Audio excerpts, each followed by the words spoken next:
Hi everybody, Jazz here. Well, it's December and you know what that means. It's the holidays, time for shopping, time for family gatherings, making lots of great food, all sorts of stuff. It's a crazy month. It's also the mid-season finale month for all your favorite TV shows.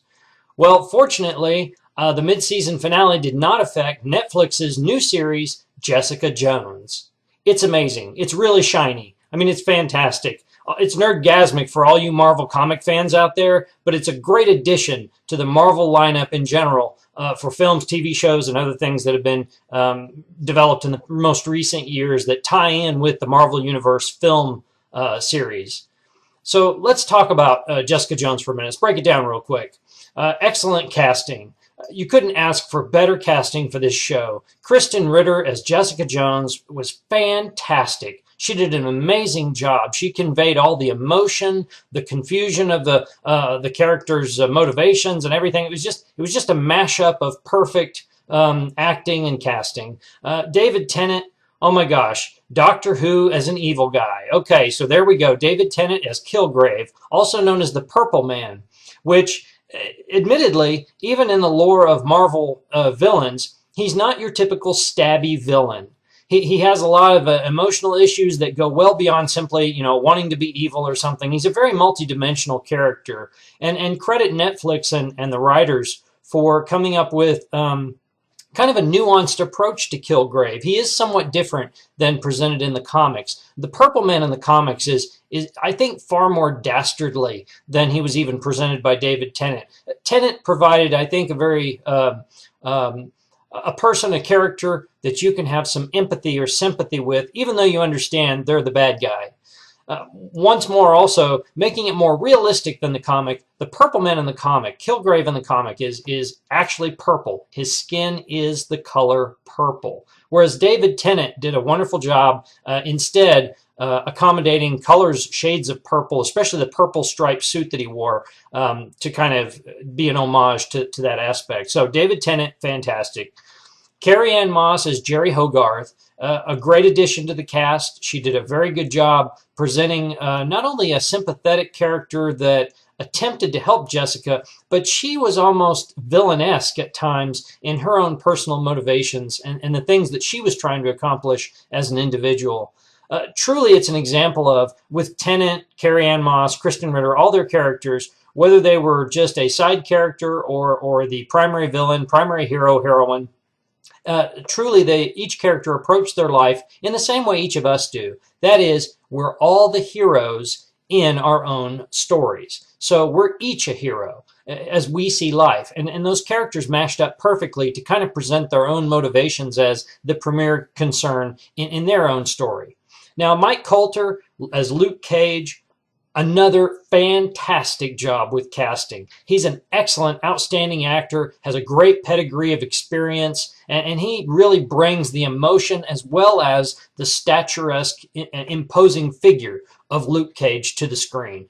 Very good job. Rachael Taylor as Trish Walker. Many of you who may follow the comics, the Jessica Jones comics, know that character is designed to eventually be Hellcat, which is, I believe, Patricia Patsy Walker Baxter Hellstrom. Yeah, that's a mouthful right there. That character, I hope Netflix is planning to develop into Hellcat. So it'll be interesting to see what happens if they go on with future series or seasons. As far as I know, they are planning a season 2, although I haven't heard very many confirmations yet. I know it's been greenlit from a number of perspectives, but I don't know if Netflix has made a full commitment yet. We'll see very soon, I think. Will Travail, I don't know if I'm pronouncing his name right, as Officer Will Simpson. That was great casting. He did a really good job. One thing I'll say about the character Will Simpson in the Jessica Jones series is, man, when it comes to pharmaceuticals, hey, beware of taking anything from IGH Corporation.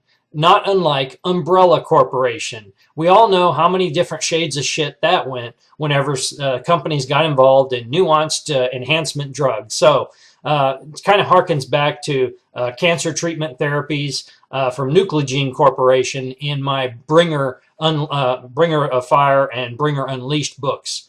which you should check out, by the way. Small self-promotion there. So great production values on the New York City sites for Jessica Jones. The sets looked outstanding. Credit ABC Studios for yet another job well done.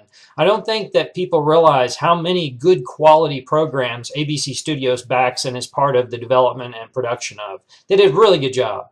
The soundtrack, I pay attention to soundtracks in both TV shows and movies. I listen to a lot of soundtrack music whenever I'm writing, so I'm a big soundtrack nerd. And hey, great job on the Jessica Jones soundtrack. Great intro credits, really compelling, engaging theme. Way to go, Sean Callery, who's in charge of the soundtrack for that. Good job. He also has some great experience in his background, so wonderful opportunity there for him to be a part of that series. Back to character development for a minute. The one aspect I really enjoyed about Jessica Jones and the character developments were that sympathy was conveyed for both heroes and villains. Unlike so many superhero shows, there's usually a very, very good character and a very, very bad character. Your antagonists are clearly antagonists. There's very few occasions where in superhero programming, and I mean both TV shows and movies, where you get an opportunity to have characters that are sympathetic. I mean, you may understand the motivations of the villains, but in Jessica Jones, as bad as Kilgrave is, and he is bad, he is definitely an antagonistic villain. He's just not a stabby kind of villain. So he's not just out to conquer the world and make it his evil playpen. He actually has some really personal issues he's trying to work through and doing a very poor job at it, of course. Now, most of the characters in the series are each on a journey to reconcile either self-esteem or some sort of self-loathing complexes following either poor family backgrounds or emotional crash-ups they've had or interactions with each other, which is the premier challenge between Jessica Jones and Kilgrave. You know, she was used by him, controlled and manipulated by his telekinetic abilities. So she's trying to come back from what was a really bad stretch in her life. She went to some really dark places, did some things she didn't want to do, was forced into it. So that was really portrayed well in the series. Overall, I think this is an accomplishment for more than just successfully bringing a dramatic Marvel franchise to the small screen. I think that Jessica Jones is a very good centerpiece as part of a complement of different programs that are all going to create an ultimate mashup.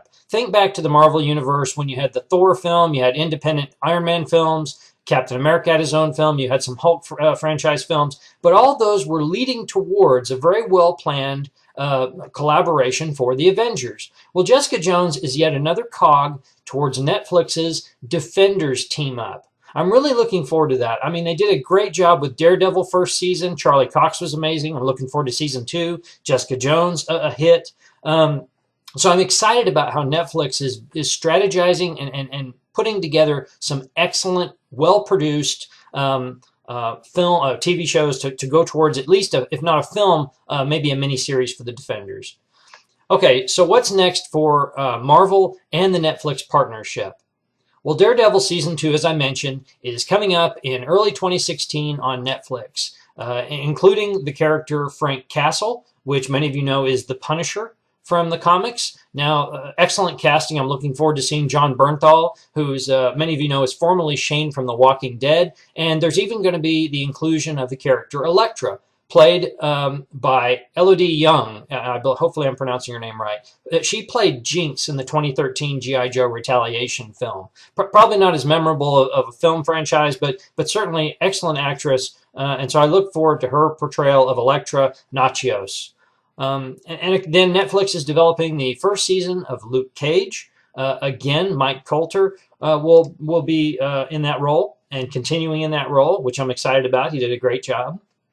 Story development is, I understand, being done for an eventual Iron Fist show to appear on Netflix. Now, I'm pretty sure they intend for that to be its own series as well and not just a one-off sort of episode. But I'm not sure who's going to be cast for the central role. I don't know that that's actually been announced or if they've even decided yet. That's really the last major piece before getting to a Defenders mashup.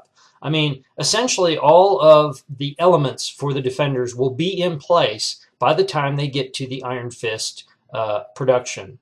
Now, as mentioned, Netflix develops ultimately the Defenders, combining many of the characters onto a team. Like central pieces will be Daredevil, Jessica Jones, Luke Cage, and then Iron Fist, and whoever else they decide to throw in there. Maybe Punisher, maybe Elektra. I'm sure there'll be a well-planned approach to diversifying the cast for that. So I'm excited to see where that goes. Ultimately, Netflix, very successful. I'm very impressed. Good job on Jessica Jones. If you haven't seen it, you really should. And don't forget that my urban fantasy novel, Bringer Unleashed, is now available for purchase. It's the second book in my Logan Bringer series. It amps up the excitement as Logan and FBI agent Meg Sanders together battle terrorists who have telekinetic abilities. Now, our heroes soon discover that the shadowy Continuance Corporation isn't exactly the only danger lurking over their shoulders. So I'm hoping you'll really get involved in that. If you like Jessica Jones and the type of telekinetic powers that Kilgrave brought, I think you're going to enjoy my Logan Bringer Urban Fantasy series. So check that out. And if you want to purchase a copy for yourself, then by all means, you should probably purchase a copy for someone for Christmas as well. I'm just saying, that's the holiday spirit. You know, buy for yourself, buy for others. So check out my website at jazzprimo.com under the books menu, and you can get all the ordering links you need there. Well, that's about it for now. I've got some other videos I need to post. I've been a little behind on my YouTube channel due to some things going on in my own life. So I hope you won't mind that I'll be getting those out in the very near future. So check them out. Please share my YouTube playlist if you can in social media. I appreciate all your support for that. And of course, as always, until later, enjoy life, be kind to those around you, and happy reading. Oh, and safe shopping. Peace.